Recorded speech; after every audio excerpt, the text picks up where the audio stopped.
আমিন fashion house, আমিন fashion house আমার ভাই। এখানে মোটামুটি আমাদের মেন্সের প্যান্ট ছিল, মেন্সের শার্ট ছিল, টি শার্ট ছিল, boys men's, ladies, boys, girls, মোটামুটি জুতা, কসমেটিক্স, ঠিক আছে, 3 পিস, মোটামুটি ব্লেজার, অনেক আইটেম ছিল ভাই। আমার মোটামুটি 50,000 পিসের উপরেই ছিল আমাদের স্টকে মাল, প্রায় 4 কোটি, ঠিক আছে, প্রায় 4 কোটি টাকার মতো হবে।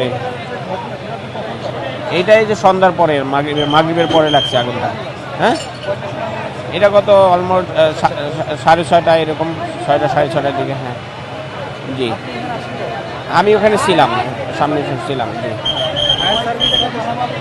হ্যাঁ, ফায়ার সার্ভিস আধা ঘন্টা পরে আসছে, আধা ঘন্টা পরে আসছে, এরপরে আধা ঘন্টা, অ্যাটলিস্ট 4 কোটি টাকা হবে, 4 কোটি টাকা হবে, 4 টায়ার থেকে আগুনটা লাগছে, পাশের দোকানের টায়ার থেকে আগুনটা লাগছে। তো ওখান থেকে আস্তে আস্তে আমাদের পাশে যে দোকানগুলো সবগুলো পুরো ছাই হয়ে গেছে। জি, আমাদের মোটামুটি ক্ষতি হয়েছে মোটামুটি অনেক, প্রায় 50,000 পিসের উপরে মাল ছিল আমার দোকানে, 50,000 পিস, যেটা রিসেল ভ্যালু হবে প্রায় 3-4 কোটি টাকা, মোটামুটি 3-4 কোটি টাকা ভ্যালু হবে। তো এগুলো মোটামুটি সব শেষ হয়ে গেছে আমার। আবার লুট হয়েছে। জি, হ্যাঁ, না এটা কীভাবে সম্ভব? এটা কি ভাই কোনোভাবেই সম্ভব? আমরা গরিব মানুষ ভাই, আমাদের এটা কীভাবে সম্ভব ভাই? আমিন ফ্যাশন হাউস এইটা এই নতুন বাজার 100 ফিটের বাটারের মধ্যে সবচেয়ে বড় শোরুম। এখানে সবচেয়ে বেশি কালেকশন, অল আইটেম, একবারে নিউবাদ থেকে শুরু করে ladies, men's, boys, girls all item ছিল। তো এইটা হলো সবচেয়ে ফেমাস একটা দোকান এবং কালেকশনে ভরপুর ছিল। এবং আমরা সামনে ঈদের জন্য পর্যন্ত কালেকশন এখানে প্রচুর পরিমাণ মজুত করছিলাম। এইটাও নাই, সব শেষ। এখন হলো জানি না কি হয়, সামনে একটা ঈদ উনি করবে। আসলে আমরা সবাই এখানে একবারে মর্মাহত হয়ে গেছি এই অবস্থাটা দেখে, যে এটা কেমনে হলো। আসলে এটা এখন কি বলবো বলেন, একটা ব্যবসায়ীদের জন্য মানে বুক ফেটে যাওয়ার মতো। আর কি বলবো বলেন, যে এত বড় একটা ক্ষয়ক্ষতি, মানে এটা কি বলবো, কিভাবে উনি পোষাবে, এটা মানে আমার ভাষায় প্রকাশ করার মতো না, ঠিক আছে। তো এখন কি হয় এটা জানি না, সামনে উনি ব্যবসাটা আবার কিভাবে কারা করতে পারে, ওনারও ব্যাংক লোন অনেক কিছু আছে। এখন আসলেই মানে বুঝতে পারতেছি না কি হয়। এখানে সামারের মাল, উইন্টারের মাল, আমার প্রায় 4-5 কোটি টাকার মাল পুড়ে গেছে ভাই, আমি শেষ হয়ে গেছি ভাই, সব পুড়ে গেছে মালামাল জাহাজ। শীতের মাল প্লাস সামারের মাল ছিল পিছনে, আমার সমস্ত মালামাল সব শেষ হয়ে গেছে। ব্যবসায় যা ছিল সব শেষ, 4 থেকে 5 কোটি টাকা। হ্যাঁ, কিছু বার করতে পারছি না, চুরি আমার চোখে পড়ে নাই, সবাই সহযোগিতা করছে, যারাই ছিল আশেপাশে সবাই আমাদেরকে যতটুকু পারছে সবাই হেল্প করছে আমাদেরকে।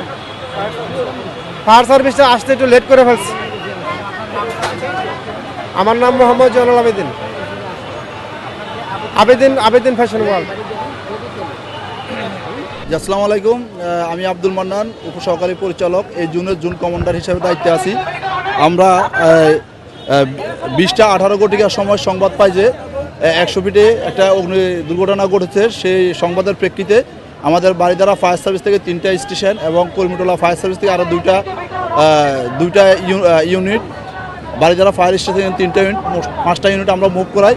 বারিধারা ফায়ার স্টেশন এখানে আসার পরে আগুন যখন নিয়ন্ত্রণে চলে আসে, তখন আমরা কর্মীটোলা যে 2টা ইউনিট আছে সেই 2টা ইউনিট আমরা ব্যাক করাই দিই।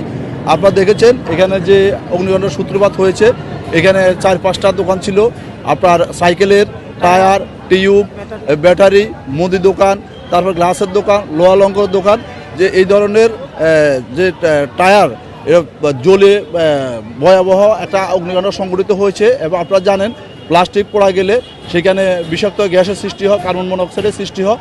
তারপরও আমাদের লোকজন জীবনের বাজি রেখে আগুন খুব দ্রুত সময়ে নিয়ন্ত্রণ আনতে সক্ষম হয়েছে। 21টা 22 মিনিটের সময় আমরা আগুন সম্পূর্ণ নিয়ন্ত্রণ আসি। আর এখন আগুনের যে অবস্থা, আগুন আমাদের ড্যাম্পিং ডাউন চলতেছে, আগুন বলতে নাই, জাস্ট আমরা যেখানে যেখানে সামান্য ফ্লেম আছে বা যেখানে আমাদের অঙ্গার আছে সেটা আমরা পানি দিয়ে নির্বাপন করতেছি। আর এই ধরনের প্রতিষ্ঠানে যে অগ্নি নিরাপত্তা যে ব্যবস্থা থাকার কথা কোনো ব্যবস্থা ছিল না এবং এই এলাকাতে পানির কোনো সোর্সও ছিল না। আমাদের পানি পেতে খুবই সমস্যা হয়েছিল, পানির কারণে আগুন নির্বাপন আমাদের খুবই ব্যাগ পেতে হয়েছিল। না আমরা এখনো কাজ করতেছি,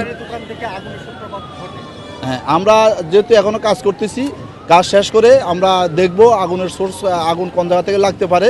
আর আপনারা জানেন যে অ্যাসিড কিন্তু একটা কেমিক্যাল, এটা খুবই বিষাক্ত। এটা থেকে আর যে এখানে টায়ার ছিল, টায়ার, টিউব, প্লাস্টিক এবং বিভিন্ন যে দাহ্য বস্তু ছিল, এগুলা খুব দ্রুত আপনার বিস্তার করে, যার জন্য আগুনটা মোটামুটি বড় হয়ে গেছিল। না এই মুহূর্তে আমরা তাদের সাথে কথা বলতে পারি নাই বা কোনো মালিক পক্ষকে আমরা খোঁজ করে পাই নাই। তো আমরা পরবর্তীতে জানতে পারবো তাদের সাথে যোগাযোগ করে তাদের কি কাগজপত্র ছিল, তাদের ফায়ারে কোনো লাইসেন্স ছিল কিনা। না নিহত বা আহতর কোনো আমরা সংবাদ পাই নাই। ক্ষয়ক্ষতি যেহেতু আমরা এখন কাজ করতেছি, আমরা আগুন নির্বাপন শেষে আমরা মালিক পক্ষের সাথে আলোচনা করে কি ক্ষয়ক্ষতি হয়েছে সেটা আমরা জানাতে পারবো। আমরা 5টা ইউনিট মুভ করেছিলাম, কিন্তু বাট আগুন নিয়ন্ত্রণে আসার কারণে 2টা ইউনিট রাস্তা থেকে আমরা ব্যাক করে দিয়েছি, আর এখানে আমরা 3টা ইউনিট কাজ করেছি।